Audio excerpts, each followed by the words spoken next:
블라디미르 푸틴 그리고 시진핑. 요즘 국제 정세를 이야기할 때 이 두 사람을 빼놓고는 말이 안 되죠. 하지만 우리는 뉴스 헤드라인 너머에 있는 이 두 리더의 행동 하나하나를 결점짓는 아주 깊숙한 심리적 그리고 역사적인 동력을 함께 파헤쳐 보려고 합니다. 이들을 제대로 이해하는 게 어쩌면 우리 시대의 가장 큰 지정학적 퍼즐을 맞추는 첫걸음일 테니까요. 자, 그래서 오늘 우리가 어떤 순서로 이야기를 풀어갈지 한번 볼까요? 먼저 서방 세계가 가졌던 거대한 오해에서 시작해서요. 그 다음엔 이 두 사람의 인생을 완전히 바꿔놓은 역사의 상처를 들여다볼 겁니다. 그리고 그들을 지금껏 사로잡고 있는 고르바초프의 유령은 대체 무엇인지 분석해보고요. 이런 것들이 어떻게 공유된 피해의식으로 발전해서 오늘날의 위태로운 동맹으로 이어졌는지 양파 껍질 벗기듯 한 겹씩 파헤쳐보겠습니다. 네, 첫 번째 이야기, 바로 거대한 오해입니다. 모든 것의 시작은 서방 세계의 희망 섞인, 하지만 지금 와서 돌이켜보면 너무나 순진했던 관측에서부터였어요. 여기 저명한 중국 전문가 오빌쉘의 말을 한번 보세요. 시진핑이 개혁가가 될지도 모른다고 그것도 꽤나 순진하게 추정했다는 거죠. 근데 이게 놀랍게도요. 2000년대 초반에 푸틴이 처음 등장했을 때도 서방에는 거의 비슷한 기대감이 있었습니다. 러시아를 서구식으로 멋지게 현대화시킬 인물이라는 그런 기대 말이죠. 이 표를 보시면 그 기대와 현실이 얼마나 달랐는지 정말 극명하게 드러납니다. 서방은 개혁가를 바랐지만 돌아온 건 철권 통치자였고요. 통합을 기대했지만 마주한 건 날선 대립이었죠. 현대화의 기수가 되리라 믿었는데 웬걸요? 오히려 과거의 영광에 집착하는 민족주의자가 되어 나타났습니다.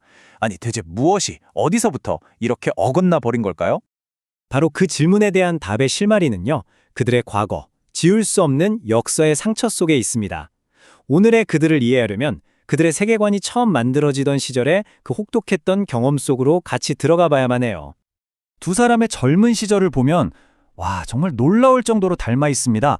시진핑은 문화대혁명 때 아버지가 자기 눈앞에서 박해당하고 가족 전체가 하루아침에 인민의 적으로 낙인 찍혀서 정말 척박한 시골로 쫓겨났거든요. 푸틴은 어땠을까요? 잘 나가던 동독 KGB 요원이었는데 베를린 장벽이 무너지고 조국 소련이 그냥 속수무책으로 붕괴하는 그 재앙을 바로 현장에서 자기 눈으로 똑똑히 본 거예요. 그러니까 국가가 나를, 내 가족을 지켜주지 못하는 이 끔찍한 혼란과 개인적인 굴욕감, 이런 경험들이 절대 무너지지 않는 강력한 통제만이 유일한 해답이라는 신념을 그야말로 뼛속 깊이 새겨 넣은 거죠. 자, 그럼 이제 이 두 사람을 이념적으로 아주 단단하게 묶어주는 가장 중요한 키워드로 한번 넘어가 볼게요. 그건 바로 고르바초프라는 유령. 다시 말해, 국가가 붕괴하는 것에 대한 거의 병적인 공포입니다. 이 사람들 머릿속에는요, 절대 고르바초프처럼은 안 된다는 거의 제1원칙 같은 게 있습니다. 섣불리 정치적 자유화를 하거나 문을 여는 건 결국 체제를 무너뜨리고 나라를 혼돈에 빠뜨리는 자살 행위나 다름없다는 뼈아픈 교훈이죠. 특히 시진핑 세대의 지도자들한테는 소련의 붕괴가 최고의 반면교사였던 셈입니다. 그 사람들이 보기에 초강대국이 망하는 공식은요, 아주 단순하고 명확해요. 딱 3단계입니다. 첫째, 어설프게 정치적 자유화를 시작한다. 둘째, 그러면 곧바로 당의 통제력을 잃게 된다. 그리고 셋째, 걷잡을 수 없는 국가적 혼란과 붕괴가 뒤따른다. 이게 그냥 이론이 아니라 자신들이 직접 목격한 역사 그 자체인 겁니다. 그래서 여기서 정말 중요한 핵심이 나옵니다. 푸틴과 시진핑의 세계관에서 일당 독재의 반대말은 우리가 생각하는 자유민주주의가 아니에요. 그 사람들한테 유일한 대안은 바로 혼돈, 무정부 상태, 그리고 국가 붕괴뿐입니다.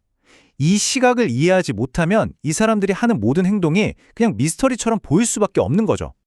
이렇게 깊은 개인적인 공포가 어떻게 국가 전체의 이데올로기가 될 수 있었을까요? 그건 바로 우리는 억울한 역사적 피해자다라는 거대한 이야기를 만들어내면서 가능해진 겁니다. 자, 이제 이들이 공유하고 있는 지정학적 세계관을 한번 들여다보겠습니다. 스티븐 코트킨 교수의 분석이 이걸 아주 흥미롭게 설명하는데요. 러시아와 중국은 자신들을 아주 오래된 역사를 가진 유라시아 대륙 제국이라고 생각한다는 거예요. 그런데 지금 세상은 누가 만들었죠? 바로 영국, 미국 같은 해양 무역 강국들이잖아요. 그러니까 그들은 지금의 이 바다 중심 질서 때문에 자기들이 부당하게 힘을 잃고 변방으로 밀려났다고 굳게 믿고 있는 겁니다. 그래서 국민들한테 바로 이런 피해자 서사를 계속 들려주는 겁니다. 우리는 저 벼락 출세한 서방보다 훨씬 우월한 고대 문명이다. 그런데 우리의 황금기를 저 제국주의자들한테 빼앗겼다. 그리고 지금도 끊임없이 무시당하고 위협받고 있다. 이런 이야기는 내부를 단결시키고 모든 문제의 원인을 바깥으로 돌리는데 아주 효과적인 도구가 되죠. 그리고 이 모든 피해 의식을 딱 한 문장으로 압축하는 말이 있습니다. 중국 외교부가 비판을 받을 때마다 거의 상투적으로 사용하는 말이죠. 당신들은 중국 인민의 감정을 해쳤다. 자, 그럼 이 모든 과거의 역사와 심리가 오늘날에는 대체 뭘 의미하는 걸까요? 이제 현재로 돌아와서 세상에서 가장 주목받는 이 두 사람의 관계, 그 위태롭지만 필연적인 파트너십의 복잡한 계산법을 한번 뜯어보겠습니다. 여기서 다들 제일 궁금해하는 질문이 나옵니다. 아니, 우크라이나 전쟁 때문에 저렇게 엄청난 대가를 치르고 있는데 시진핑은 왜 가장 친한 친구라는 푸틴을 버리지 못하는 걸까요? 언뜻 보기에는 중국한테도 엄청 손해 같은데요? 중국의 계산법은 이 표를 보면 좀 더 명확해져요. 물론 푸틴이랑 같이 가면 국제사회에서 평판도 나빠지고 유럽이나 일본 같은 주요 무역 파트너들하고 관계도 껄끄러워지겠죠. 하지만 더 큰 그림을 보면 푸틴은 미국의 이 전방위적인 압박에 함께 맞서 싸워줄 거의 유일한 파트너거든요. 그러니까 셈법이 이런 겁니다. 어차피 여기서 푸틴을 버린다고 미국의 압박이 끝날까? 아닐 거다. 그렇다면 차라리 같이 싸우는 편이 낫다. 결국 이 모든 걸 꿰뚫는 근본적인 딜레마가 바로 이겁니다. 푸틴과 시진핑한테 진짜 위협은 서방의 어떤 특정 정책 같은 게 아니에요. 자유로운 언론, 민주적인 선거, 개방된 사회, 다시 말해서 자기들의 통치 방식과는 완전히 다른 대안이 저렇게 성공적으로 존재한다는 사실. 바로 서방의 존재 자체가 그들한테는 실존적인 위협인 겁니다. 마지막으로 이 질문을 던지면서 오늘 이야기를 마무리할까 합니다. 이 모든 것은 결국 푸틴과 시진핑이라는 두 명의 강력한 개인에게 엄청나게 의존하고 있잖아요. 그렇다면 만약 이들이 사라진다면 그들이 평생에 걸쳐 보축한 이 거대한 권위주의 체제는 과연 스스로 살아남을 수 있을까요? 아마 이게 우리 시대가 마주한 가장 중요하고도 어려운 질문이 아닐까 싶습니다.